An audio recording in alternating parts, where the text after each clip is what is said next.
So my friend Chris Lema just tweeted out something that was a fantastic piece of advice for any of us who are trying to go up market with our freelance business, our product business, our agency, etc.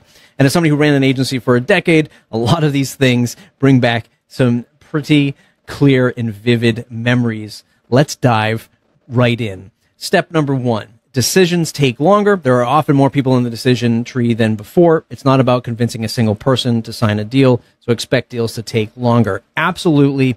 When you're selling into a bigger business, into enterprise, into corporate, into a large nonprofit, there's just more humans, more stakeholders along the way, and sometimes more policies. Like they have to get multiple quotes. They have to present it to a board. They are going to go back and forth with you to refine and expand upon your quote. Just because they have the money doesn't mean that they're going to spend it faster or foolishly.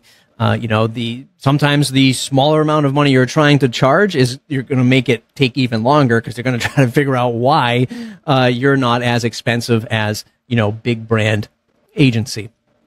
Number 2, the buyer isn't always the user. 100%, especially if you're going into big corporate entity.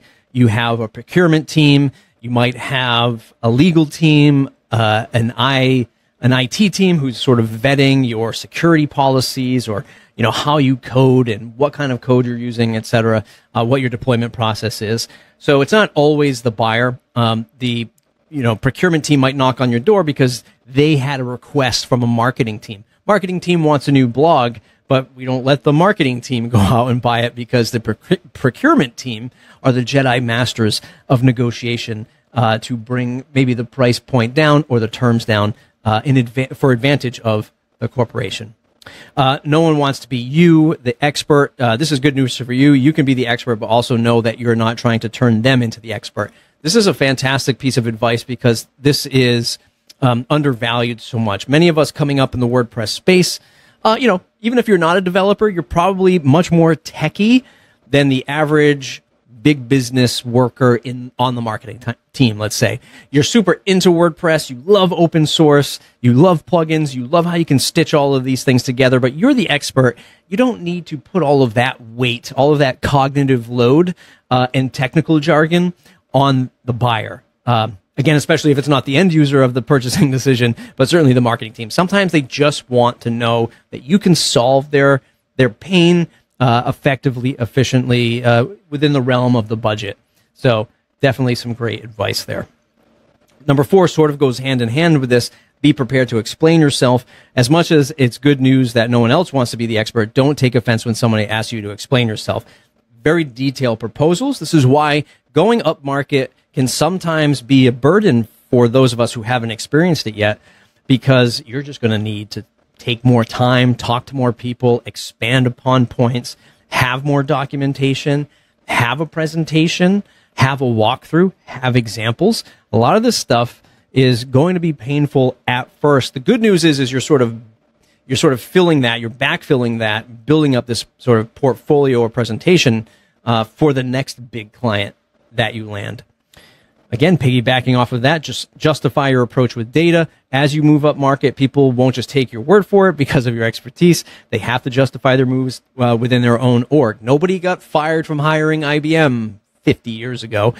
So, you need to show those case studies. If you're just a service provider and you're building out websites, intranets, custom bespoke apps or something like that, having case studies, detailed case studies, having testimonials is fantastic. In fact, you might get buyers who want to email another organization. I've seen this happen a lot in the nonprofit space, like the larger nonprofit space and the higher ed space, where somebody just wants to knock on their door and say, hey, how was it working with this group? How was it working with this team?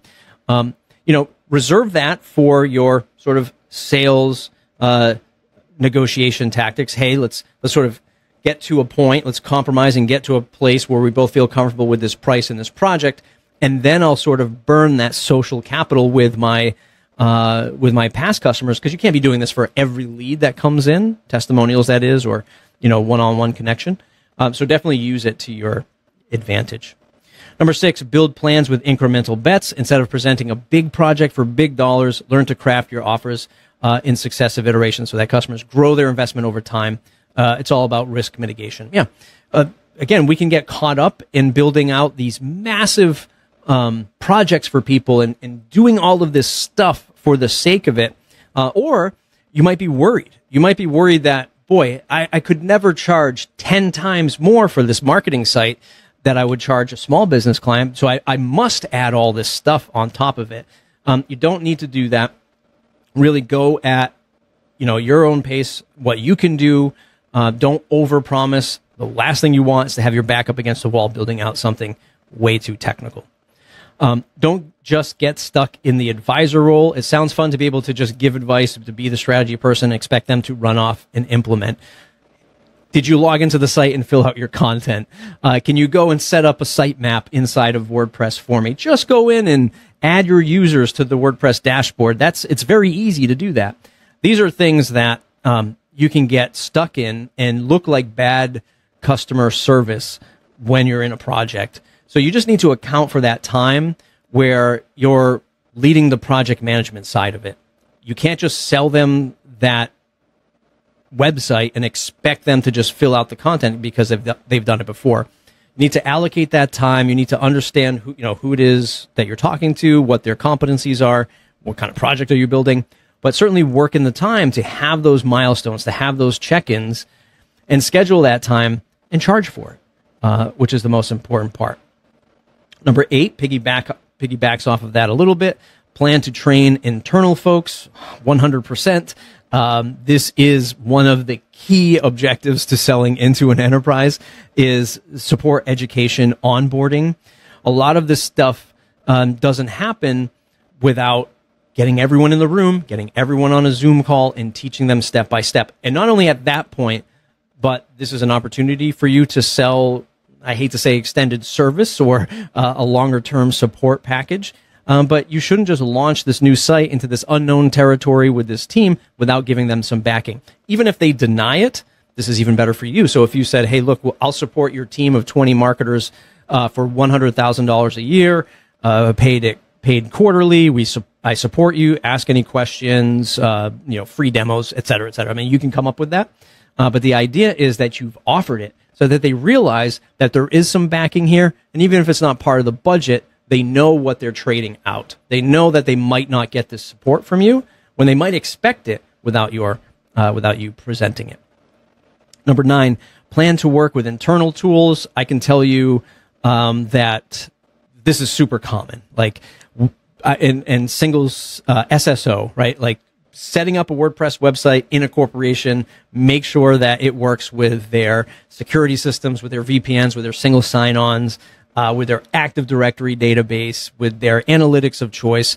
Oftentimes in the enterprise or bigger business space, you're working with some kind of other website, Sitecore, Adobe, Suite, where WordPress is just like this intermediary or just this small little microblog site off to the side. So you'll always be working with those internal tools. This is a good point for you to stand off, right? And to say, hey, look, we can't support this, or we might need more time and money to support this tool. Just be ready for it. Don't just say yes to it if it's something you're not comfortable with.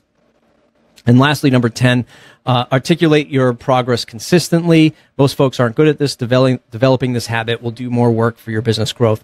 This all goes down to your project management, maybe your project management tool of choice, how you communicate with the customer. The last thing you want is the big business and the representative from that side to lag behind or wonder where they are in the process. Don't just get all of the requirements in, run off and build it, and for 3 months and not tell anybody like what the progress is, like what's happening in the back end.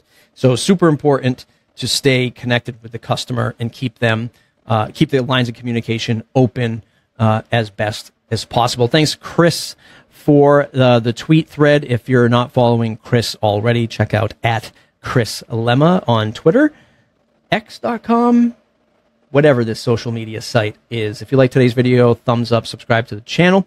We'll see you in the next video.